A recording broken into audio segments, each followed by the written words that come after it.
చాలా టేస్టీగా ఉండే వంకాయ ఫ్రై. ఎప్పుడూ చేసుకునేలా కాకుండా ఇలా ఒకసారి ట్రై చేసి చూడండి.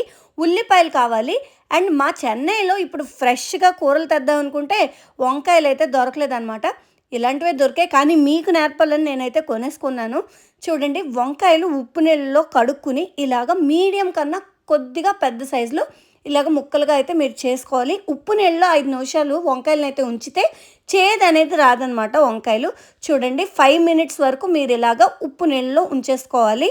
ఈలోపు సన్నగా తరిగినటువంటి ఉల్లిపాయలు మనం ఇలాగ ఫ్రై చేసుకోవాలండి. స్టవ్ ఆన్ చేసుకుని నేను నువ్వుల నూనెలో అయితే వీటిని ఫ్రై చేస్తున్నానమాట. చూడండి, ఈ విధంగా మీరు ఫ్రై చేసుకోవాలి.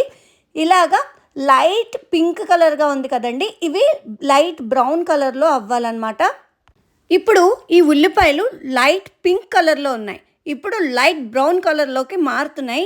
ఈ టైంలో మీరు 4-5 పచ్చిమిరపకాయలు మీడియం సైజులో తరుక్కుని ఇందులో వేసేయాలి. అవునండి, చాలా చాలా టేస్టీగా ఉంటుంది. ఈ రెసిపీ ఒక్కసారి ట్రై చేసి చూడండి.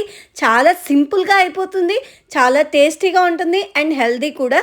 చూడండి, ఉల్లిపాయలు అయితే ఇలాగా చిటపటమనాలన్నమాట, బ్రౌన్ కలర్లోకి వచ్చేసాయి.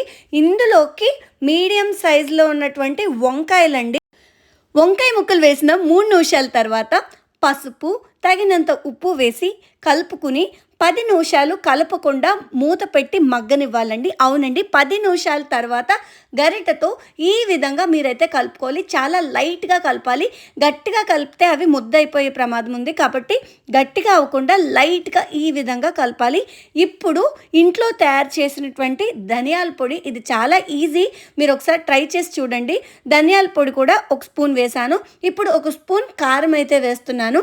అంతే అండి, చాలా చాలా ఈజీగా టేస్టీగా రెడీ అయిపోయే వంకాయ ఫ్రై. ఇది ఒక్కసారి ట్రై చేసి చూడండి, చాలా చాలా బాగుంటుంది.